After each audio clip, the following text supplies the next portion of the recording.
kind of inspirational thing you got for them, Ms. Carr? What can you tell these young people to help get them on the right track and keep them on the right track? Well, the most that I can say, as I was saying to a group that was around me where we just left, as I talk to our young people, because I realize that they can't really come through it. I'm telling them all about this segregation and discrimination that we went through with, that you had a white fountain and a colored fountain, no restrooms for blacks and Negroes, whatever you want to call it.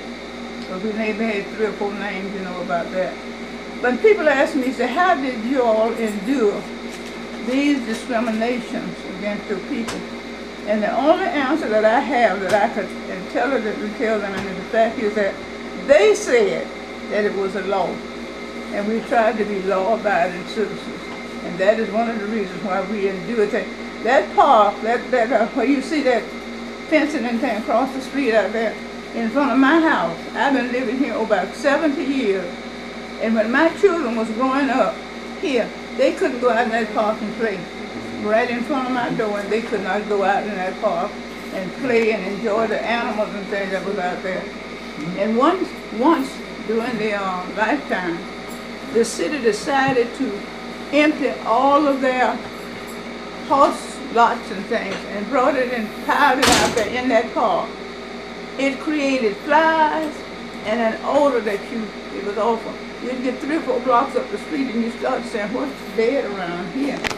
Let me get on this corner. The odor was ferocious. And nobody would do anything about it. We went to health doctors, we went to the city officials, and telling them how the flies was in our homes and how this odor was, you know, disturbing us. But nobody would do anything about it. And E.D. Nixon, I was in my kitchen one morning fixing breakfast. I was at the oven. And I started crying. I don't mean I was putting on. I was really crying tears because I said, I didn't feel like that no human being should be treated like we were being treated in this age.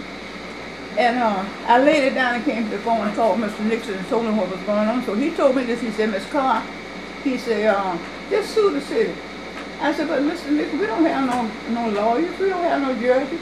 And you go in the court, you ain't going to get nothing but a shoulder. I just ain't going to do anything about it. And he told me 2 lawyers to go to. And we went to those 2 lawyers and told them. And when we went in, the first thing they did was reached up on the shelf and put on one of those big books, thumbed through it, and he said, I can do 1 or 2 things. Write a letter to the city and tell them that they have to move it, or sue them. If I write the letter, they'll have to move it, but they can put it back the next day. Said, but if you sue them, they'll have to take it away and they can never put it back in the man. Both of my hands went up in the air. I said, sue! Because I didn't want to think about it having been put back in that again to go through what it was. And this is what some of the things that we went through as citizens of this community, and not just of Montgomery, but all over these things were being heaped upon the heads of my people. And we went through it, we endured it, and I don't say as long as we could, because as long as we had gone through it, but it just so happened that the time came when something needed to be done. People always try to equate the fact that Rosa Parks was told by a group of us that if she ever was attempted to be arrested, don't move, because we're to go take that care of it. And as I can tell you this, and I'm sure Elaine can say the same thing, that Rosa never said anything like that, that nobody told her not to move when we were supposed to. Rosa and I had been working with the NAACP and on different problems and things that was going on. But that part of what was going on had never come out that somebody would tell you, if anybody tells you to move, don't move and we're going to support you. That was not wrong. But Rosa had just seen so much of injustices and things that happened, and she had just made up in her mind that she was not going to take it anymore. And that was why she did what she did that particular day. She didn't have no more idea that she would have been whatever for what she did. Then either one of us in here now have that idea in our head, or none of us looking to be arrested or anything. Right. But this is what it was really came about.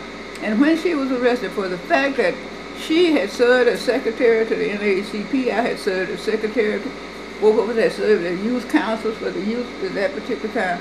For at that particular time, it was very few of us would actually go to an NAACP meeting being afraid. There was a group of women that had a meeting out at St. Jude, whites and blacks, met out there one day in a group. And they called the cops and they took their tag numbers off their car. Their husbands, in their business, suffered reprisal because of the fact that their wives was in this meeting out there with those black people. Right up the street from where I'm living here now is a cafe.